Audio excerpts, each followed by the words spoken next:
For almost a year now, Ronald has been waking up in the morning, taking a photo of a beautiful woman in an evening dress from the bedside table, and looking at it for a few minutes. He then says, "Well, Linda, another day has gone by without you. Wendy and I miss you so much." He couldn't accept the idea that his beloved Linda was gone. They met when they were both 18. After entering the same course at medical school, they fell madly in love at first sight and never parted again. Both of them came from humble backgrounds, and both of their mothers raised them alone. So at the end of their first year, they quietly got married, inviting only their mothers and classmates as witnesses. Ronald, realizing the responsibilities of being a husband and a family man, got a part-time job as an order. During the day, he studied, and at night, he went to the Central Hospital 3 times a week. He did everything possible to ensure that Linda had everything she needed. The medical school supported the young family and allocated a separate room in the dormitory, which Linda quickly made comfortable and homely. They were soulmates. Ronald could not remember a single quarrel they had in all these years. In her last year of study, Linda told her husband that she was pregnant. Ronald, hearing this joyful news, picked up his wife and, kissing her, began to spin her around the room. Linda, laughing merrily, then said, "What are you doing? Put me down, you naughty boy. You will soon be a daddy, and you need to prepare seriously." Linda's pregnancy went smoothly, and even in the last few months, she received her diploma. After graduation, Ronald got a job in an ambulance, while Linda focused on taking care of their home and child. Ronald cannot remember exactly when his wife started feeling unwell. She began to suffer from severe headaches, but when he begged her to go to the clinic, she always brushed him off, saying that it would pass. However, when their daughter turned 1-year-old, Ronald finally persuaded his wife to go for an examination. The diagnosis sounded like a verdict, and according to the doctors, it was not subject to appeal. Instead, time was lost. All that was left was to wait for the unhappy end. Ronald could not believe what he had heard.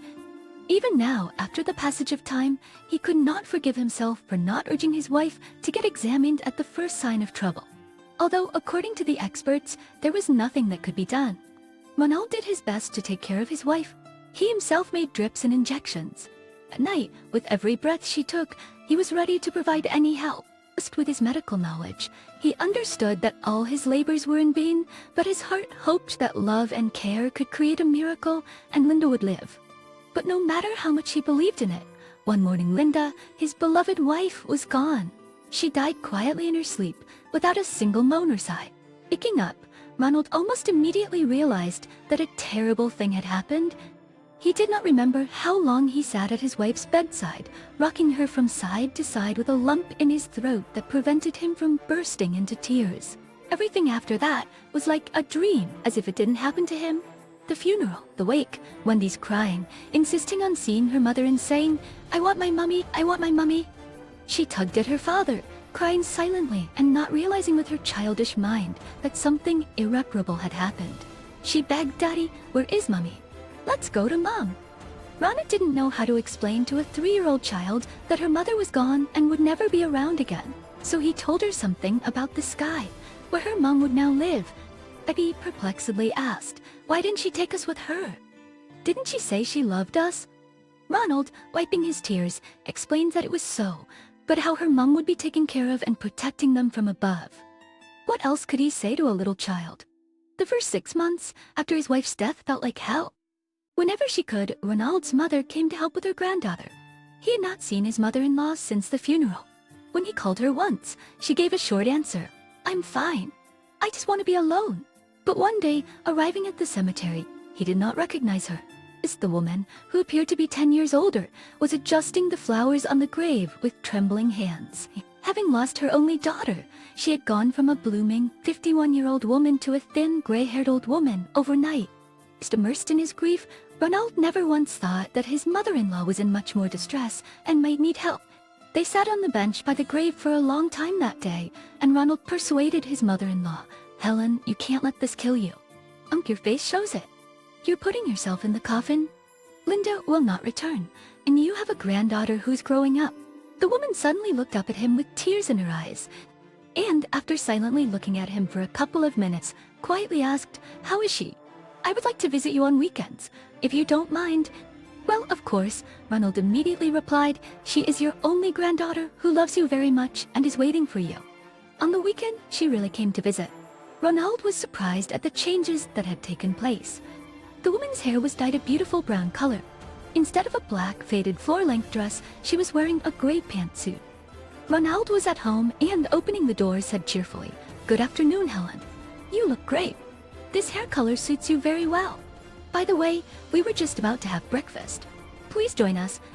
But the woman, timidly stepping into the apartment, quietly replied, "Thank you very much. I won't be long. I really wanted to see you." Hearing a familiar voice from the hallway, Wendy immediately ran in and shouted joyfully, "Grandma has come. Where have you been? I missed you." "Grandma," I cried at night. "I dreamt about Mommy, and Daddy said she's gone far away." "But you're not going away, are you?" But the little girl gibbered incessantly, and Helen, embracing her and holding back her tears, barely audibly answered, "Well, of course not, dear. I will always be there for you." And your Mommy, from above, looks at you and rejoices. "You're such a beauty, and growing up so quickly." Ronald abruptly turned around and went to the kitchen, ostensibly to put the kettle on. In fact, he turned it off only before his mother-in-law came. He just couldn't listen to their conversation anymore, fearing of bursting into tears. And from that day on, Helen began to visit them often and was very helpful, staying overnight with Wendy on the days when Ronald had duty. As on one of these days, Ronald left for his shift, knowing that Helen had taken her granddaughter to her place. The day was more or less calm, but closer to evening, the calls started coming one after another. For example, an elderly woman in her 80s called, claiming that she was dying and her blood pressure and pulse were through the roof. Then there was a man with a pre-infarction condition who could not be taken away because of a fight between teenagers at the entrance. Thank God everything turned out well and they managed to bring him to the hospital. Then, when it seemed that nothing new would happen that evening, there was a call from the most exquisite restaurant in the city. The bride was sick at the wedding, and no one could explain what had happened. The ambulance driver smiled wryly and, getting behind the wheel, said, "I'll take you there." "Well, let's go and see where the richest people in the city go." "Yeah, we will," said the elderly paramedic angrily. "Someone is always getting beaten up at weddings. The bride or her guests can also get sick from too much alcohol on such an important day. Trust me, I've seen all kinds of newlyweds. A couple of times we've barely saved the happy newlyweds." When the paramedics entered the restaurant, the wedding was in full swing. There was cheerful music and some jokes from the toastmaster. Literally in the first second, a man rushed towards them, but judging by the flower stuck in a special buttonhole on the lapel of his jacket, it was the groom. Ronald immediately disliked him. The groom's reddened, sweaty face and running eyes caused an incomprehensible dislike in the paramedic. The groom took Ronald under his elbow and, leading him aside, said quietly, "I'm sorry, there's been a misunderstanding. My bride became ill at some point, apparently overexcited. One of the guests called for you." During the conversation, the man tried to smoothly lead Ronald to the exit, which did not please the paramedic. It was clear that the groom was not telling him something or wanted to hide something. "Let us examine the bride after all," Ronald suggested insistently. "Come on, she's already much better. You probably have normal patients waiting for you. I understand everything, and I'm even ready to pay you for a false call."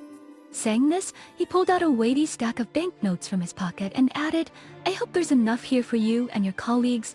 Noticing that Ronald was not going to take the money, he then said, "I can also pack you some food, wine, champagne.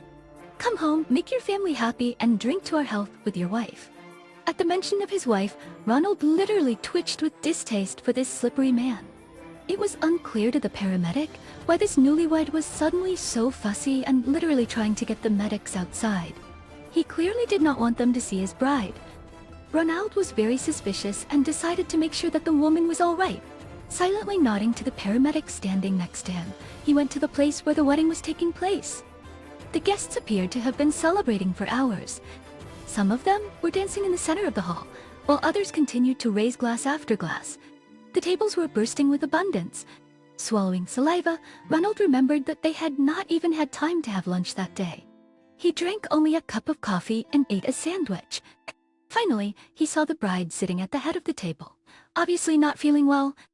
The young woman leaned on the back of the chair, and her head was lying on her crossed arms. The veil had moved off and covered her face. However, when Ronald came closer, he pulled back the thin lace from her head to see if she was conscious or not. He almost immediately gasped, unable to believe his eyes. For a moment, it even seemed to him that it was his wife, Linda. And if he hadn't been at the funeral, he would have thought it was her. After standing for a few seconds, it became clear that of course it was not Linda, but the resemblance was striking. After examining the woman, Ronald realized that she had a strong allergic reaction to something in the food. Her face and hands were covered with red spots. When he asked her to open her mouth, his suspicion was confirmed. The bride was in a semi-conscious state. Any delay could lead to swelling of the larynx, and if not treated in time, even death. Noticing that the bride had opened her eyes, Ronald asked, "Are you allergic to any food? What did you eat today? You probably have an allergic reaction to some food. Has it happened before? Maybe to fish, citrus, nuts, or mushrooms? What have you eaten today?" The girl answered in a low voice, "Yes, I'm allergic to seafood, but Tony, my husband, said he warned the chefs." By this time, the music had already been turned off, and all the guests and caterers were watching with excitement. Ronald turned around and saw a group of people in black with white button uniforms, among whom stood out a gray-haired tall man in a white starched cap. The paramedic beckoned him over and asked, "Are you the chef? Tell me, among the dishes on the table, is there any seafood, either as a whole or as a sauce or addition to other dishes?" The man shrugged his shoulders and said in surprise, "Sure, just like it was ordered." "What's the matter?" "Seafood is in almost everything except for the cake and dessert. I was told that there will be many fans of mussels, shrimps, and other delicacies in the hall. I was also asked to grind everything as fine as possible to let the guests guess where and what was added." "Co, who asked you to do that?" almost shouted Ronald, realizing that in this way, the bride could be exposed to a maximum number of allergens. The chef spotted the groom in the hall and, nodding his head in his direction, said, "He asked me about that." The newlywed turned pale. Large drops of sweat appeared on his forehead, but he quickly realized he was in the wrong. "Chief poor tenbori, I only said to add it to one salad," he exclaimed, "which was to be put only on the tables of the guests, not ours. Yes, I remember exactly what I said about not adding seafood. Why do you need ears, you moron?" The groom walked quickly to his bride and kissed her pale hand. At this moment, Ronald again caught himself thinking that he was disgusted with the type. He was clearly a good actor, and for a moment, Ronald was even ready to believe that the cook had misunderstood the order, but immediately remembering how the groom tried to escort them out of the restaurant, he thought that it was clearly not for nothing, and he was somehow involved in the poisoning of his wife. Ronald suggested hospitalizing the bride, but the newly married man sharply replied, "Thank you, we'll do it ourselves by our own efforts." "Are you in agreement with me, my love? You gave her a shot, didn't you? It's already easier. We'll take it from here. It is necessary to perform a stomach lavage and a course of drips to completely remove allergens from the body, and at home, you are unlikely to be able to do this," began to explain the paramedic. Ronald insisted on hospitalization, saying that the action of drugs will give temporary relief, and if the body is not completely cleansed of toxins, it may worsen.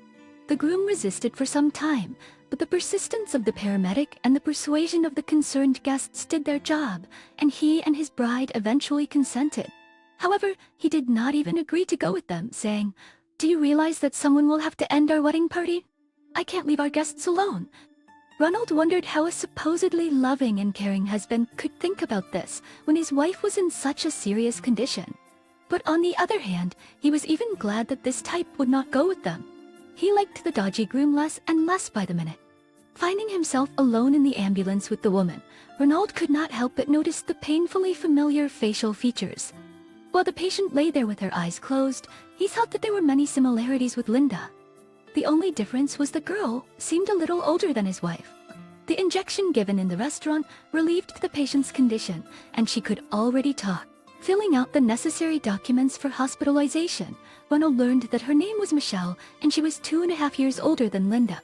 Michelle told him that she owned a large business inherited from her father, a well-known businessman in town who owned a woodworking company and a chain of construction stores.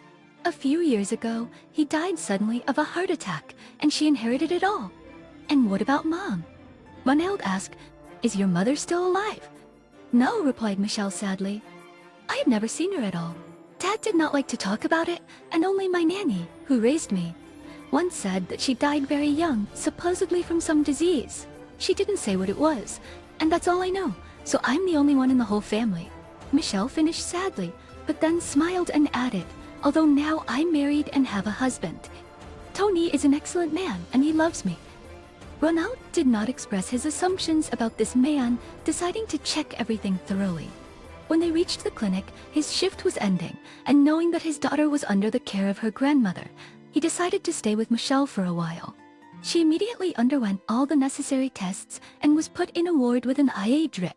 Ronald decided to wait for the results, and when the attending doctor entered the ward, he asked him to step out to the corridor to talk. At that moment, he did not want to confirm his assumptions and upset the patient as she was still weak. The tests indicated that the level of the allergenic product in her blood was so high that it was a wonder how she survived at all. If the patient had consumed even a little more food with the allergy-causing product, she wouldn't have made it here and probably would have died at the restaurant. Ronald did not share what he had heard when he returned to the room. He only smiled and said, "Well, you will live." "Exactly, and that's the main thing," Michelle replied, "but you just need to rest here for a couple of days to remove all the toxins from your body. They'll give you IVWIs, vitamins, and you'll come out as good as new. And I'll visit you here whenever possible, if you don't mind, of course." She smiled and replied, "Of course not, thank you very much. If it weren't for you, I thought I'd die right there in the restaurant. I still don't understand what happened to me." Tony said that he chose the menu himself and negotiated with the chefs. Ronald shrugged his shoulders and, already approaching the door, said, "Well then, apparently not everything was properly negotiated. By the way, for now, if your spouse brings you food, refrain from eating it. At least while you are in the hospital, stick to the hospital's dietary food. In your case, the most important thing right now is the right diet." Okay, sure, and thank you again." After leaving the hospital, Ronald went to see his mother-in-law. He realized that Michelle resembled his late wife for a reason. Only Helen could reveal the secret of this resemblance. Ronald knew that after the death of her daughter, she often felt unwell and memories of Linda were very painful for her. Usually, he tried not to discuss the past, but now it was vital for him. Ronald really wanted to solve the puzzle, so almost from the threshold saying hello, he asked, "Helen, tell me, did Linda by any chance have a sister?" The woman looked at him fearfully, and sitting down on a chair, answered somewhat uncertainly, "What are you saying, Ronald? Where would she come from? You know that Linda was my only child. Please, let's not go back to this topic. Let's go and have some tea." She put the kettle on, but Ronald, seeing that something had frightened the woman, decided not to retreat. "Just today, on a call, I met a girl very similar to Linda," he said, carefully watching his mother-in-law's reaction. She was tense, obviously worried, as evidenced by her hands that were not in place. She was smoothing the tablecloth. Then she started going through the candies in a vase on the table. Ronald did not take his eyes off her and started talking again. In the first few minutes, I even thought that this was my Linda revived. But then I realized that this was an entirely different woman, only very, very similar. And as it turned out, a few years older. By the way, her name is Michelle. How is this possible? At that moment, Ronald saw tears streaming down the woman's cheeks, and fearing for her health, he quickly fetched some sedative drops from the cupboard that he had given her a couple of times before. She took the medicine with a trembling hand. Ronald said that it was very difficult for her to start a conversation, but he was ready to wait as long as it took just to find out the truth.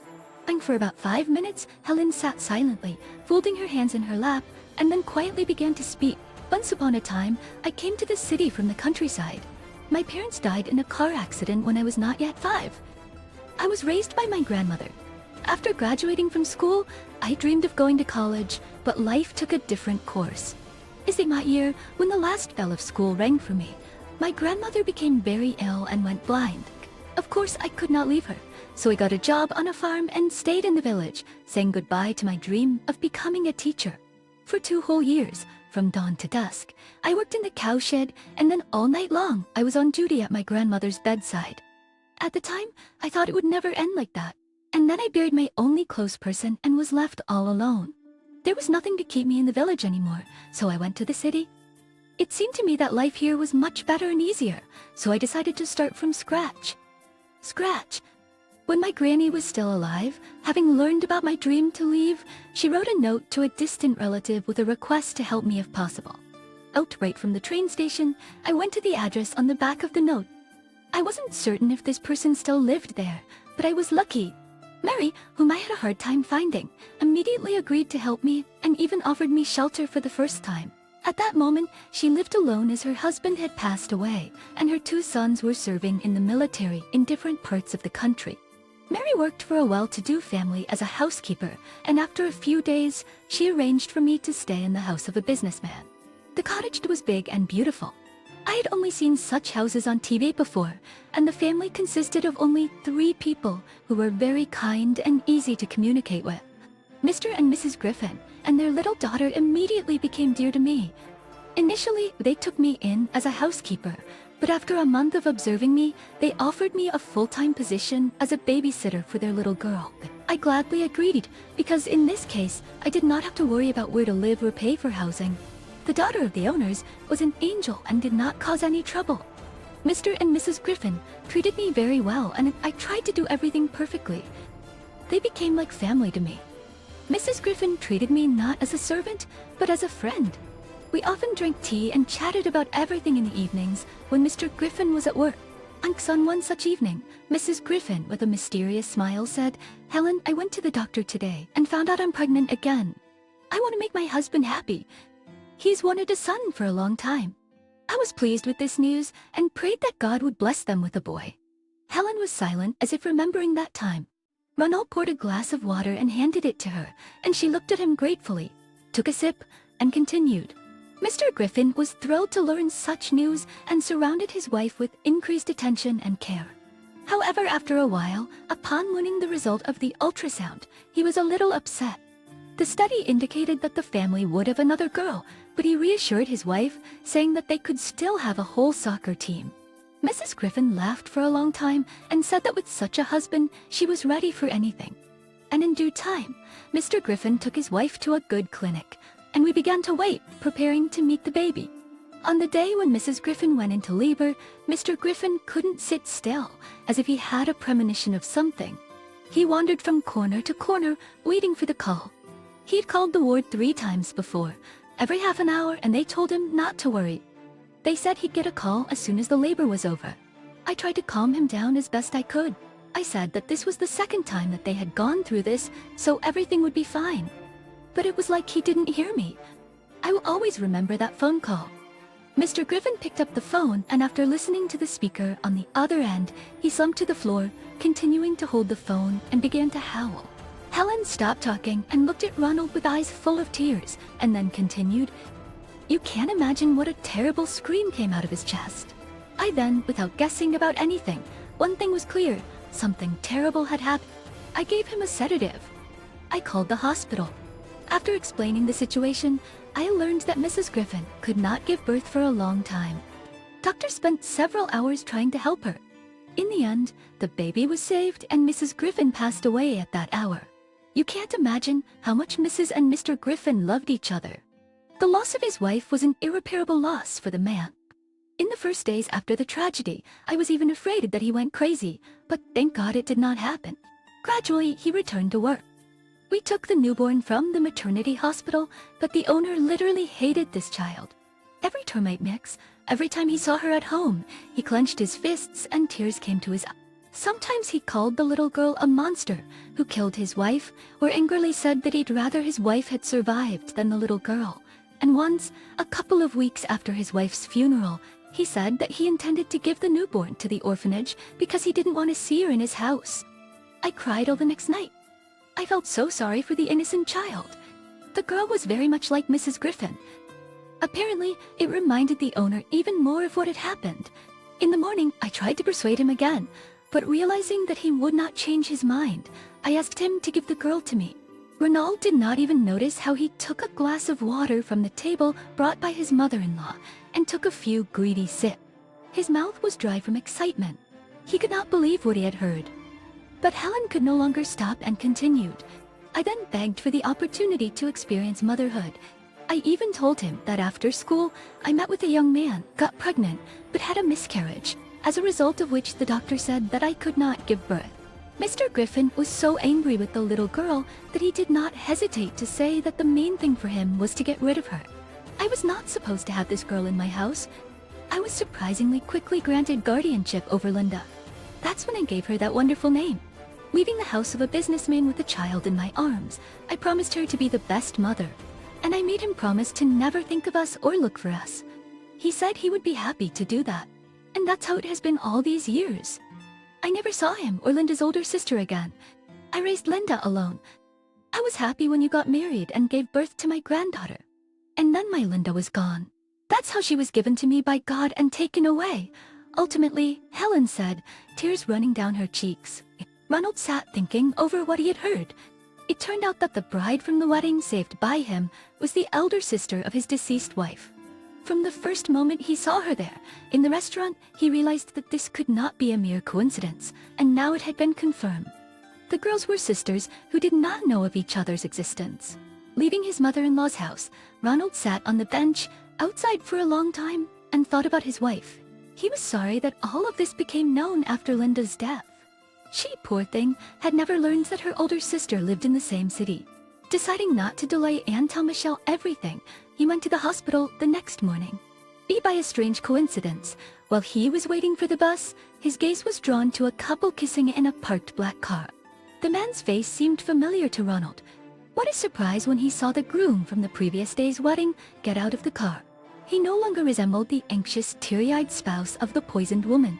He was a kind man, hurrying to open the door for his beloved woman. Her young, long-legged blonde, who bore no resemblance to Michelle, jumped out onto the sidewalk. The lovebirds were kissing without a care in the world, and happily cooing about something. The girl was literally hanging onto her bow, wrapped around his neck. Ronald was shaken to his core. What a scoundrel Tony had turned out to be. No sooner had the wedding caused a stir than he managed to put his wealthy wife in the hospital and began squandering money on young beauties. Now Ronald had almost no doubt that this rascal had married for financial gain and, having poisoned his wife, hoped to seize all of her fortune. After watching the lovebirds at the door of the expensive restaurant where they had entered, Ronald drove to the hospital to visit Michelle. He hadn't decided whether he would tell her about what he had seen. Just what he had seen, but he would definitely tell her about her sister and her life. When he opened the door to her ward, he was surprised to find an old woman asleep in Michelle's place. Ronald quietly closed the door and went to the residence room. The attending physician was sitting at the table and writing something. Upon recognizing Ronald, he greeted him and said, "Sorry, I was unable to stop your ward." She started feeling better and insisted on being discharged. She tried calling her husband for a long time, but unsuccessfully. She took a cab and left. "Doctor, please give me her address," Ronald begged. Seeing his colleague's bewilderment, he tried to explain as quickly as possible. Has an affair with another girl. I'm certain that everything that happened at the wedding was not a coincidence. I'm afraid he will try to get rid of her again. Please give me her address. After a brief moment of thought, the doctor wrote the address on a piece of paper and handed it to Ronald with the words, "Only as a colleague to a colleague, and please don't do anything foolish there. And if you do call me, my phone number is below the address." Thanking the doctor, Ronald quickly left the hospital and only then realized that Michelle's house was at the opposite end of the city. Getting into a cab, he was fearful that her husband would have time to harm her before he arrived. Soon he reached the right neighborhood and, thanking the cab driver, got out of the car. Approaching a high fence with a heavy steel gate, the man took hold of the carved handle and realized that the gate was not closed. Hearing some commotion and whispering in the yard, he saw a decent gap between the links of the fence and, nestling into it, he couldn't believe his eyes. Tony and his mistress were diligently trying to push something bulky into the trunk, wrapped from all sides with covers or sheets. Ronald was afraid to even think of the worst, but decided not to do anything himself and to call the police. When Ronald had gotten a decent distance from the cottage, he tried to call for help. However, the connection was fragile, and it took about 5 minutes for Ronald to finally get through. To his surprise, the police arrived rapidly. Michelle's husband and his mistress were taken aback by the sudden arrival of the police. From Meteor, they watched in silence as the car was searched, and the house was thoroughly examined, but the supposed corpse was nowhere to be found. It turned out that they had loaded the car with items of considerable value, including a few paintings, precious figurines, and jewelry. Who gave you the right to dispose of your wife's property while she is in the hospital? You're like a rat taking everything you can. And that, by the way, obviously doesn't belong to you. Where's Michelle? Said Tietjens, and on what grounds do you run her house without her knowledge? Her knowledge? It's the unfortunate husband, as if remembering, squared his shoulders and grinned. With all his artistry, he replied immediately, "What's all this panic? I'm Michelle's lawful husband, and she asked me to take these things out." He looked at his confused girlfriend and said cheerfully, "And she asked me to take them to her." He nodded towards the girl. "This is Michelle's distant relative. She's just bought an apartment.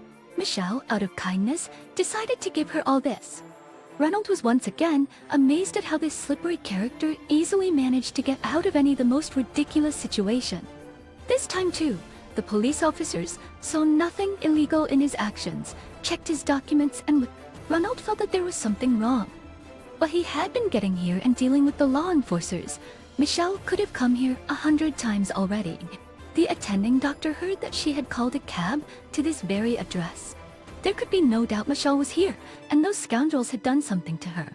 But the question of where they were hiding her remained unclear to him. One thing was certain, they could not have taken her far during this time, and Ronald decided to see what they would do next. And he didn't have to wait long. Half an hour later, Tony walked out onto the porch in some unthinkable fisherman's garb. His girlfriend appeared behind him in a robe. The girl was not going anywhere and was probably just seeing him off. Ronald was glad that earlier he had found a place from which the entrance to the house was clearly visible, and it was even possible to make out what they were talking about. "Honey," the girl said resentfully, "when will it end? You promised you would get married, and then you'd get rid of her immediately." Tony kissed the blonde and affectionately replied, "Be patient a little longer, kitten. Since the wedding didn't work out, we'll use plan B. Do you think I like walking to the backwoods, damn village? There are no roads at all. It takes half an hour to get there through the mud and swamp. At least no one will know to look for her there. In a couple of days, I'll file a missing persons report on her, saying that she left the clinic voluntarily, without being treated, and that something happened to her head, and that she didn't come home. The police don't need such hang-ups for nothing. They'll quickly close the case, and if necessary, we'll give them money." The lovers kissed passionately and were obviously satisfied with themselves. Tony added, "Now we'll just check that there's no chance of her escape. We'll tie her up tight and go to the city." The girl said in the voice of an aggrieved child, "Honey, can't you speed up her sad end? I really like this house." The man suddenly cut her off, saying, "Have you gone mad? What are you pushing me into?" "No, I tried it once. It didn't work. Just let things go on as they are. And you go into the house and wait." Tony walked towards the gate, and Ronald, afraid of being noticed, quickly stepped aside, hiding behind the nearby bushes. The thorny plants scratched his hands and face painfully, but he endured it silently. As soon as the villain turned the corner, carefully hiding behind the trees, Ronald followed him. He was glad that it was already twilight, and wearing a black tracksuit made him less noticeable. They left the neighborhood, and the unfaithful spouse turned towards the dense forest. As a child, Ronald often went hiking, and he and his friends always left some signs on the trail, so that it would be easy to find their way back in case they got lost. And now he tore his t-shirt at the entrance to the forest and tied the shreds to visible places on the trees to mark their path.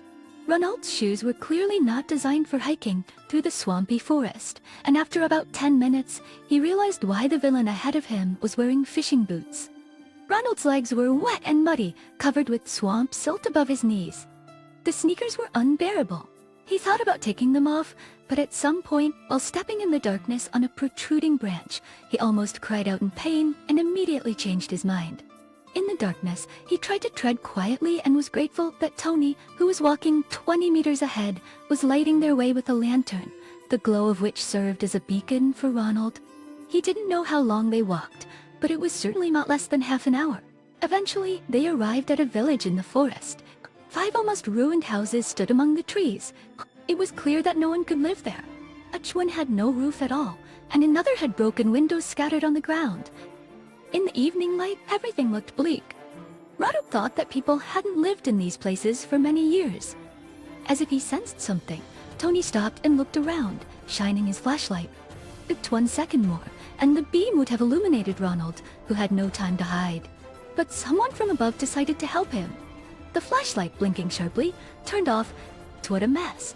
The road was not visible, and now this misfortune. Tony swore angrily. It was heard as he spat and began to rustle in his backpack. In a minute, he took out another flashlight and switched it on. Then, he headed for the smallest hut, shriveled from time. The door of the hut hung literally on one hinge. One window was a black hole, and the other was covered with gray cardboard.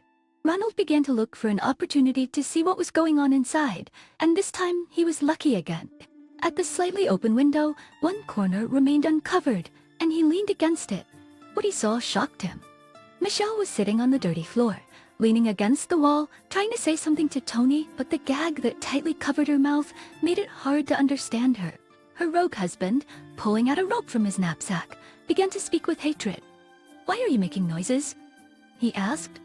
"I'm fed up with you. Did you really think that I could love such a gray mouse like you? All my life I've loved bright, crazy girls, not well-read fools. If it weren't for your father's condition, I wouldn't even have looked at you." Michelle tried to twitch weakly with her bound hands and kept up her attempts to utter something, but all was in vain. "Don't move," her husband warned. "Nothing will save you now. Quietly, without disturbing anyone, you'll die here, and I, a grief-stricken widower, will inherit all your money legally. But rejoice, you'll sleep forever in the lap of nature, amidst the singing of birds, oblivious to predators, unless, of course, they find you before you die." Sweek's diaries, and Randall didn't know what he should do. On one hand, he wanted to confront this scoundrel right here on the spot. On the other hand, he realized that he would never do it, but he definitely needed to punish the villain. Ronald began to think about what to do. It was necessary to catch Tony red-handed, otherwise he could slander him and Michelle. Ronald realized that Tony was not going to kill Michelle here and now, which meant he had some time to call the police again. After moving away from the hut, Ronald called them again. When they heard that it was an overly suspicious paramedic who had called them earlier today, the police didn't want to take him seriously. But Ronald didn't give up. He told them about the abandoned village and that he had seen a bound woman on the floor. And he also threatened a prosecutor's audit if they did not react. Only then did the police agree to come. Ronald literally ran after the police, following the marks he had left. When he came out of the thicket, they were already waiting for him. Ronald waved to them and led them to the abandoned houses, telling them everything he had seen. As they approached the crime scene, they encountered a surprised Tony. He was shocked and did not know what to do. When the police announced that they were there because of the information about the kidnapping, Tony laughed hysterically, apparently turning on the actor again. "What kidnapping?" he asked in a trembling voice. "What are you talking about?" "I was just going to the woods to relax." "Is that forbidden now?" Ronald looked at him with hatred and hissed, "Relaxing at night in the woods? I hope you didn't give your wife another horse. T-Por's dose of poison?" Ronald clenched his fists, trying to restrain himself from hitting this scoundrel. Tony felt the power of his hatred and decided to keep silent, saying nothing more. So in complete silence, accompanied by police officers, they reached the house where Michelle was hidden. The woman looked very pale, even in the nightlight, and Ronald was afraid for her. When the captive's hands and feet were untied and the gag was removed, she looked at Ronald with tears in her eyes and whispered in a barely audible voice, "Thank you so much. You saved me again." "Thank you." "You're welcome. It turns out that you are not a stranger to me, in the truest sense of the word, but we'll talk about that later. And currently, you need to be taken to the clinic right away," Ronald replied, helping her up. However, as she staggered, Michelle almost fell. Looking around, he turned to the policeman and asked, "Guys, can you please help me carry? I'll try to build something like a stretcher." They nodded, and Ronald quickly made a makeshift stretcher out of sticks and some old rags. One of the policemen fastened handcuffs on Tony's hands, ignoring his indignation, and ordered him to go forward. Ronald and the second policeman carried the stretcher with Michelle and followed the lantern of the officers ahead of them. Surprisingly, they reached the entrance to the neighborhood quickly enough, where ambulances and police cars were already waiting for them. Tony was trying to prove his innocence to the policemen, but they sternly silenced him, and he climbed into the open door of a police vehicle with bars.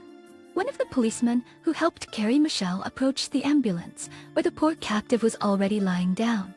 He held out his hand to Ronald, who was sitting next to the woman, and said, "I apologize for not believing you at first. And thank you for not giving up despite everything."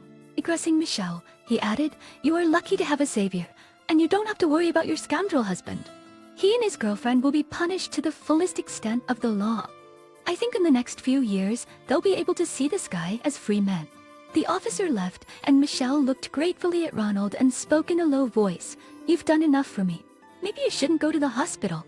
Your wife is probably waiting for you."